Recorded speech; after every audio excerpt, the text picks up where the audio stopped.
Hi guys. पिछले video में हम लोगों ने एक्सरसाइज 1.1 और एक्सरसाइज 1.2 के लिए दो वीडियो देखे थे। उसमें आपका पहले था यूक्लिड डिवीज़न लेमा, फिर यूक्लिड डिवीज़न एल्गोरिथम, सेकेंड था उसमें प्रिंसिपल ऑफ अर्थमेटिक, और आज हम लोग देखेंगे determining the nature of the decimal expression of rational number. तो इसमें आपको नोट्स जो प्रोवाइड की गई है उसमें एक्सरसाइज 1.3 डू योरसेल्फ कहा गया है, आपको स्वयं करना है। तो इसको हम लोग समझ लेते हैं कैसे करना है इस वीडियो के थ्रू। तो आपको डिटरमाइनिंग करना है किसका, nature of the decimal expression, rational number का के डेसिमल एक्सप्रेशन का नेचर बताना है कि वो कैसा होगा। इसको आपने क्लास 9th में पढ़ा था कि कोई भी अगर रेशनल नंबर है और उसको डेसिमल के फॉर्म में लिखा जाता है, जैसे a by B, suppose that a by B rational number, और अगर इसको हम डेसिमल के फॉर्म में लिखते हैं तो इसके जो डेसिमल नेचर हैं वो अगर ये डेसिमल नंबर आता है तो इसका जो नेचर होगा ये इस पर डिपेंड करता है कि कैसा है। पहले आपको मिला था इसमें टर्मिनेटिंग और इधर मिला था non terminating.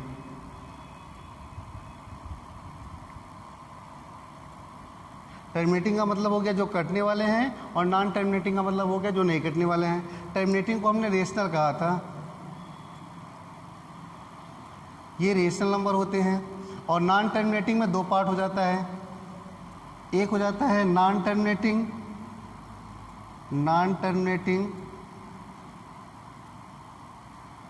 Repeating, non terminating repeating. जो नॉन टर्मिनेटिंग रिपीटिंग होते हैं ये भी रेशनल नंबर होते हैं, ये भी रेशनल नंबर होंगे। लेकिन जो नॉन टर्मिनेटिंग नॉन रिपीटिंग,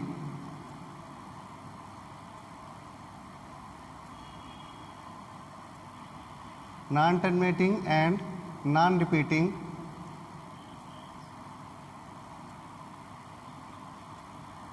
वो इरेशनल नंबर होंगे। तो एक्सरसाइज 1.3 के काफ़ी सारे प्रॉब्लम्स केवल इसी पे बेस्ड हैं। उसमें आपको ये दिया गया है कि आपको उसका नेचर बताना है। जैसे दे दिया 0.35, ये आपको बताना है कि ये जो डेसिमल एक्सपेंशन है ये कैसा होगा। तो यहाँ पर देख रहे हैं ना, तो इस डेसिमल नंबर पे बार लगा है ना तो आगे डॉट डॉट लगा है। इसका मतलब ये जिस रेशनल नंबर का डेसिमल एक्सपेंशन है वो टर्मिनेटिंग है, तो अगर टर्मिनेटिंग हो गया तो ये रेशनल नंबर होगा। इसी तरह से अगर ये दे दिया 0.358 और यहाँ पे बार लगा दिया गया, तो बार लगाने का मतलब ये हो गया कि ये डेसिमल एक्सपेंशन है, नॉन टर्मिनेटिंग है लेकिन रिपीट हो रहा है, क्योंकि बार लगा इसलिए रिपीट हो रहा है। तो नॉन टर्मिनेटिंग रिपीटिंग आ गया, और नॉन टर्मिनेटिंग रिपीटिंग ये रेशनल नंबर हो गया।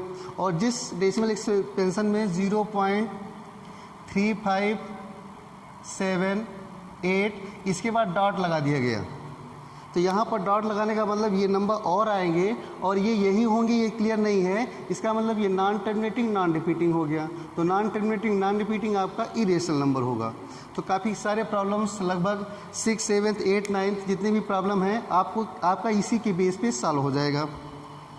इसके बाद यहाँ पर और भी दिया गया है, इसका नेचर और भी बताना है। विदाउट एक्चुअल डिवीज़न, बिना भाग दिए हुए किसी भी रेशनल नंबर को हम कैसे बता सकते हैं कि वो रेशनल होगा या इरेशनल नंबर होगा।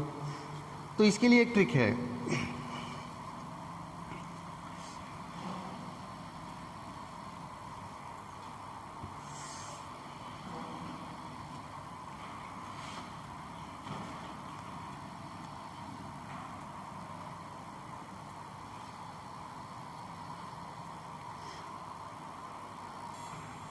अब यहाँ पर हम लोग देखेंगे कि जो आपका रेशनल नंबर है, रेशनल नंबर के नेचर के लिए कोई भी रेशनल नंबर होगा number which is form of p by Q, where p and q are integer and q is not equal to 0। तो आपको ये बताना है कि विदाउट एक्चुअल डिवीज़न ये नंबर कैसा होगा, टर्मिनेटिंग होगा या नॉन टर्मिनेटिंग होगा, ये आपको बताना है। तो यहाँ पर अगर मान लो कोई भी रेशनल नंबर दे दिया गया है a बाई बी, अब इसको हम कैसे बताएं कि ये टर्मिनेटिंग होगा कि नॉन टर्मिनेटिंग होगा।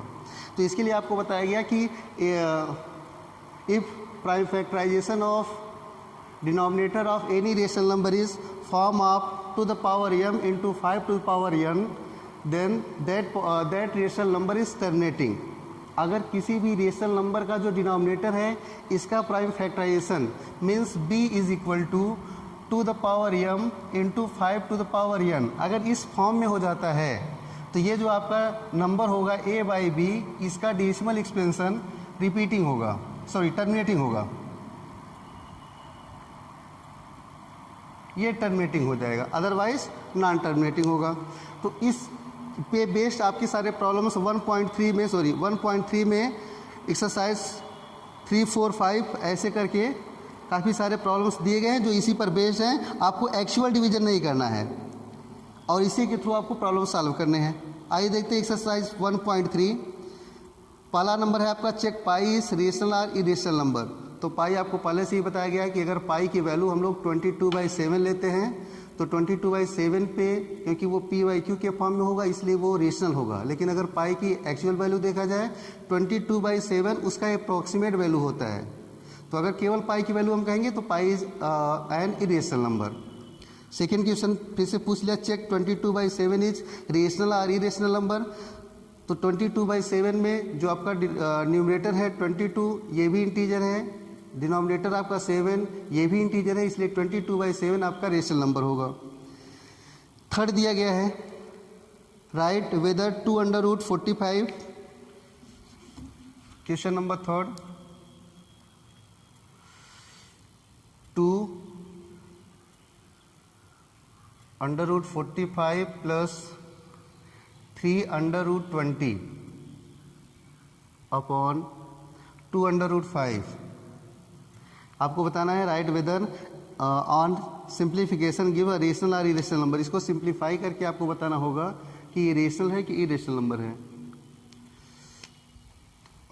ये 245 को हम लोग ब्रेक करेंगे, 9 5 जा, तो ये 3√5 प्लस 2√5 हो गया। 3 2 जा 6√5 प्लस 3 2 जा 6√5 अपॉन 2√5, 6 6 12√5 अपॉन 2√5, ये इससे कैंसिल, 2 6 जा आ गया 6 और 6 इज रेशनल नंबर। ये आपका रेशनल नंबर हो गया। Question number 4, the decimal expansion of 14753 upon 1250 will terminate after how many places of decimal.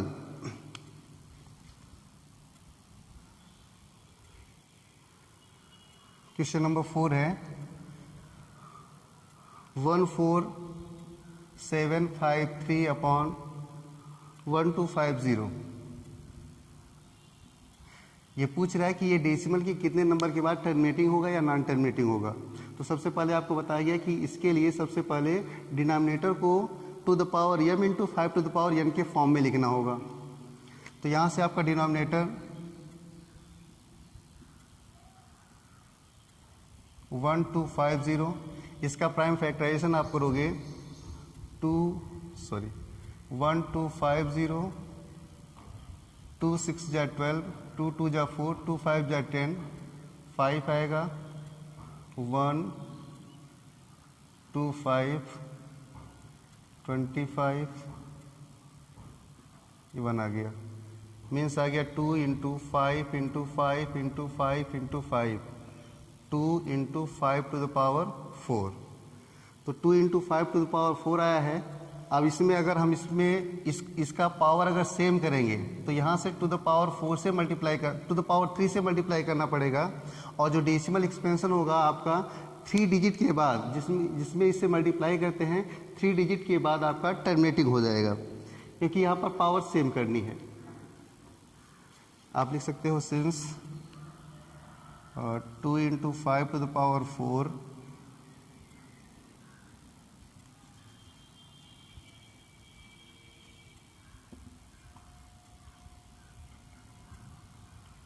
Multiply, ये भी गलती है,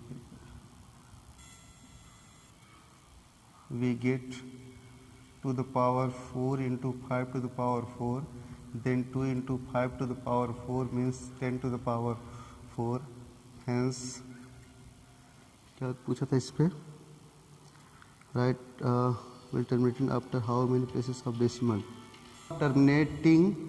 Terminate after 4 digit, बस